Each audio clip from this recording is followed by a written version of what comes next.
Hi viewers, welcome to our channel. ప్రస్తుతం మనతో పాటు సీనియర్ జర్నలిస్ట్ దాము బాలా సార్ వారితో మాట్లాడదాం. నమస్కారం సార్.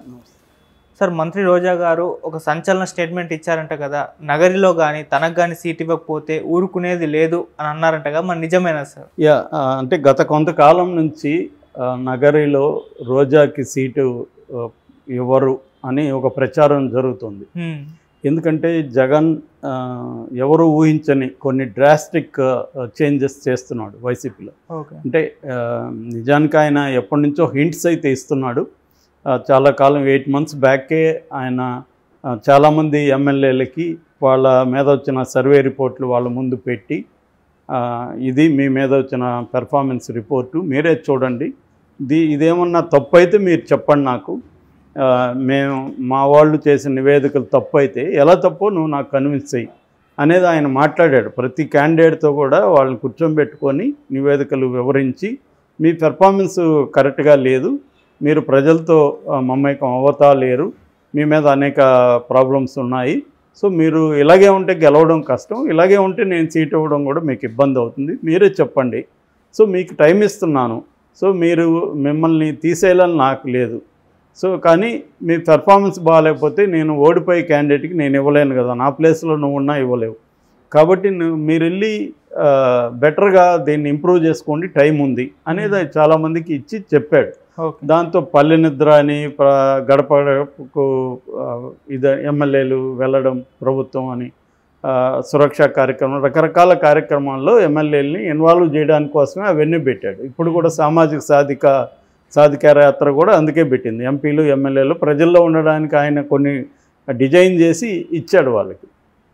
కాకపోతే అప్పుడు కూడా కొంతమంది పెర్ఫార్మెన్స్ బాగాలేనప్పుడు ఒక రీజను, రెండవ రీజను ఒక నియోజకవర్గంలో సమీకరణాలు మారినప్పుడు, అంటే తెలుగుదేశం నుంచి అక్కడ బీసీనో కాపునో పెట్టినప్పుడు దానికి కౌంటర్గా మనం కూడా అలాంటివే చేయాలని చెప్పి కొన్ని నిర్ణయాలు తీసుకోవాల్సి రావడం, అంటే సామాజిక సమీకరణాలు ముందుకు రావడం ఒకటి. రెండోది, గెలిచే క్యాండిడేట్ ఈ నియోజకవర్గంలో గెలవకుండా ఇంకొక నియోజకవర్గంలో ఈయన గెలిచే అవకాశం ఉందని కానీ నివేదిక వచ్చినప్పుడు నియోజకవర్గాలను మార్చడం, లేదా ఎమ్మెల్యే నుంచి ఎంపీగా మార్చడం, ఎంపీ నుంచి ఎమ్మెల్యేలుగా మార్చడం, ఇలాంటి నిర్ణయాల్ని తీసుకున్నాడు జగన్. తీసుకున్నది ఏంటంటే వాళ్ళకి చెప్పి చేస్తున్నాడు. కొంతమంది ఆమోదిస్తున్నారు, కొంతమంది అది జీర్ణం కాకపోవచ్చు, ఎందుకంటే వాళ్ళు ఎన్ని నివేదికలు వచ్చినా నేను ఖచ్చితంగా గెలుస్తానని నమ్మొచ్చు. రెండోది, ఒక ఎంపీగా ఉన్నప్పుడు ఎంపీగానే నేను పోటీ చేస్తాను, మళ్ళీ ఎమ్మెల్యేగా నాకు వద్దని చాలామంది అనుకోవచ్చు. ఎందుకంటే వాళ్ళకి కొంతమంది సెన్సిబుల్ పర్సన్స్, సెన్సిటివ్గా ఉండేవాళ్ళు ఉంటారు, వాళ్ళు స్టేట్ పాలిటిక్స్లో గట్టిగా మాట్లాడాలి, కొట్లాడాలి, ఇవన్నీ మనకు ఎందుకు, సైలెంట్గా పార్లమెంట్ అయితే ఒక డీసెంట్గా ఉంటుంది, రెస్పెక్టబుల్గా ఉంటుంది అనుకునే వాళ్ళు చాలామంది ఉంటారు. కానీ వాళ్ళు ఎంపీగా గెలవరని నివేదిక ఉన్నప్పుడు జగన్ వాళ్ళకి చెప్తాడు, నువ్వు ఎమ్మెల్యేగా అయితే గెలుస్తావు, ఎంపీగా అయితే నీకు కష్టం అన్నప్పుడు వాళ్ళు నేను ఎంపీగానే ఇస్తే ఎంపీగా ఉండి లేకపోతే వద్దు అని చెప్పేవాళ్ళు ఉండొచ్చు. ఏదేమైనా వాళ్ళకి చెప్పి వాళ్ళని తన అభిప్రాయం, తనకున్న పరిస్థితి అంతా వివరించి విత్ డేటా చెప్పి చేస్తున్నాడు అనేది అంటున్నారు. అయినప్పటికీ కూడా వ్యతిరేకత వస్తుంది. ఇప్పుడు ఉండవల్లి శ్రీదేవి, లేకపోతే మేకపాటి చంద్రశేఖర్, ఆనం రామనారాయణ రెడ్డి, తర్వాత కోటంరెడ్డి శ్రీధర్ రెడ్డి, నలుగురు ముందే వెళ్ళిపోయారు. వాళ్ళు వెళ్ళిపోవడానికి కూడా ఏంది, వాళ్ళకి సీట్లు ఇవ్వమని చెప్పడంతో వాళ్ళు ముందే నిర్ణయం తీసుకున్నారు. ఇప్పుడు ఇవన్నీ కూడా జగన్ ఏంటంటే అన్నీ బేరీ చేసుకుంటున్నాడు. ఒకవేళ అతనికి ఆ నివేదికలు అది కూడా ఉంటుందిగా, ఇతనికి సీట్ ఇకపోతే ఇతను ఏం చేస్తాడో కూడా నివేదికలో ఇచ్చేవాడు. ఏం చేయగలడు అతనికి ఎంత బలం ఉంది, ఎంతమంది అతనితో జంప్ అవుతారు, అతను ఏ పార్టీతో వెళ్ళగలడు, అతనుకున్న సంబంధాలు ఏంటి, అన్నీ కూడా జగన్ దగ్గర ఉంటుంది కదా డేటా. అతనికి రాజకీయాల్లో పట్టుంది. రెండోది, నివేదికలు కూడా క్లియర్గా చెబుతాయి. చెప్పినప్పుడు అవన్నీ కూడా క్యాలిక్యులేట్ చేసుకొని ఇతనికి ఇస్తే ఎక్కువ నష్టమా, ఇవ్వకపోతే ఎక్కువ నష్టమా అనేది బేరీ చేసుకొని ఒక నిర్ణయం తీసుకుంటాడు. అది రాంగు రైట్ కావచ్చు. ఎవరైనా కూడా రాజకీయ నాయకులు, చంద్రబాబు అయినా కేసీఆర్ అయినా, ఒక నిర్ణయం తీసుకునేటప్పుడు వాళ్ళు మ్యాక్సిమం అనేక విషయాలని పరిగణలోకి తీసుకొని ఒక నిర్ణయం తీసుకుంటారు. అటు తీసుకున్నా కూడా ఫెయిల్ అవ్వచ్చు, అది వేరే విషయం. కానీ అంతకంటే ఏం చేయగలరు ఎవడైనా ఆ పరిస్థితిలో ఉన్నప్పుడు. సో జగన్ ఇప్పుడు అదే చేస్తున్నాడు. సో జగన్కి ఒక రకమైన తీవ్ర వ్యతిరేకత వస్తుందనేది తెలుగుదేశానికి సంబంధించిన మీడియా కావచ్చు వీళ్ళు అంచనా వేస్తున్నారు. ఎందుకంటే ఇలాంటి నిర్ణయాల వల్ల తీవ్ర వ్యతిరేకత వస్తుంది, అది మనకు ఉపయోగకరంగా ఉంటుంది అనేదాన్ని వీళ్ళు చేస్తున్నారు. ఇది కూడా వీళ్ళ పాయింట్ ఆఫ్ వ్యూ నుంచి చూసినప్పుడు ఇదేం తప్పనిలేం.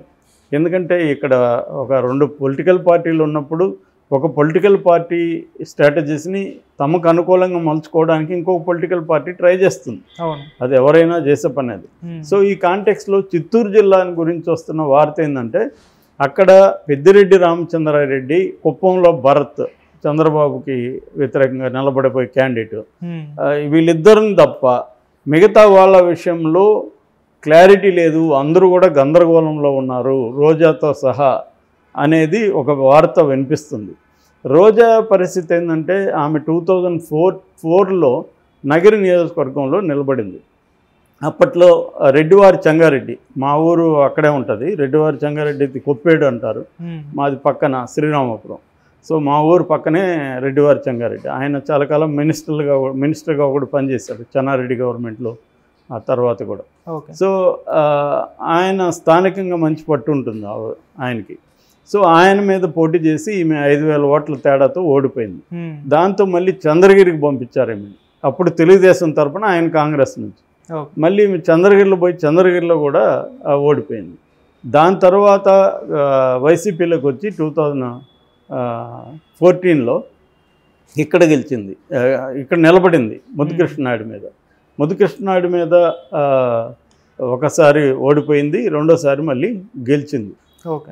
తర్వాత వాళ్ళ కొడుకు భానుప్రకాష్ రెడ్డి, అతని మీద 2019లో ముద్దుకృష్ణనాయుడు మీద అయితే మార్జినల్ ఓట్లతో గెలిచింది. 858 ఓట్లు ఎంతో వచ్చాయి. అప్పట్లో మా ఊర్లో కూడా గొడవలు అయినాయి అన్నమాట. ఎందుకంటే ముద్దుకృష్ణనాయుడికి మా ఊరు స్ట్రాంగ్ బెల్ట్ అనమాట అప్పుడు అక్కడ కూడా గొడవలు అయినాయి. సో ఏదేమైనా ఆమె గెలిచింది అప్పుడు మార్జినల్ ఓట్లతో.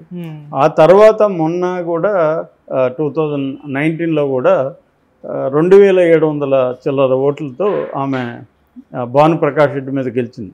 దానికి కారణం కూడా ఈమె గొప్ప కంటే భానుప్రకాష్ రెడ్డి ఇంట్లో, అంటే ముద్దుకృష్ణనాయుడు కొడుకే భానుప్రకాష్ రెడ్డి, వాళ్ళ ఇంట్లో 2 కొడుకులు, భార్య ఉంది. ముద్దుకృష్ణనాయుడు చనిపోయాడు. చిన్న కొడుకు భార్య ఒకవైపు అయితే భానుప్రకాష్ రెడ్డి ఒకవైపు. సో దానివల్ల వాళ్ళ ఇంట్లోనే వ్యతిరేకత ఉంది, తెలుగుదేశం వర్గీయుల్లోనే కొంత డిఫరెన్సెస్ ఉన్నాయి. దానివల్ల ఈమె గెలవగలిగింది ఆ మార్జిన్తో, లేకపోతే ఈమె కష్టమైండేది. బట్ ఇప్పుడు ఆమె గెలుస్తుందా లేదనేది జనాలు ఏమనుకుంటున్నారు ఏంటంటే, నిజానికి వాళ్ళ హస్బెండ్కి అక్కడ మంచి పేరు ఉంది. ఆ సెలవుమణికి ఏంటంటే ఆయన పద్మశాలి సామాజిక వర్గానికి చెందినవాడు, చెంగల్పట్టు దగ్గర. ఆయనకి లోకల్గా నగిరి నియోజకవర్గంలో, నగిరి చుట్టుపక్కలంతా కూడా వీళ్ళే ఎక్కువ ఉంటారు. వాళ్ళంతా కూడా తమిళియన్స్, యాక్చువల్గా తమిళ్ మాట్లాడుతారు. నగిరి అనేది తమిళ్ బార్డర్, సగం తమిళ మాట్లాడుతుంటారు, అది బైలింగ్వల్ ఏరియా. అందువల్ల ఆయనకి వాళ్ళతో ర్యాపో బాగుంటుంది. ఆయన ఇంట్లో ఉండి అన్ని పనులు చూస్తుంటాడు. ఈ మీద ఎందుకు వ్యతిరేకత ఉందంటే, ఈమె ఒక ఎమ్మెల్యేగా అక్కడ ఉండి ఫోకస్ చేసి అక్కడ ప్రజల సమస్యలు పట్టించుకోకుండా హైదరాబాద్లో కూర్చొని జబర్దస్తులు, ప్రోగ్రాములు, ఈమె ఎమ్మెల్యేగా ఉండి ఇవన్నెందుకు?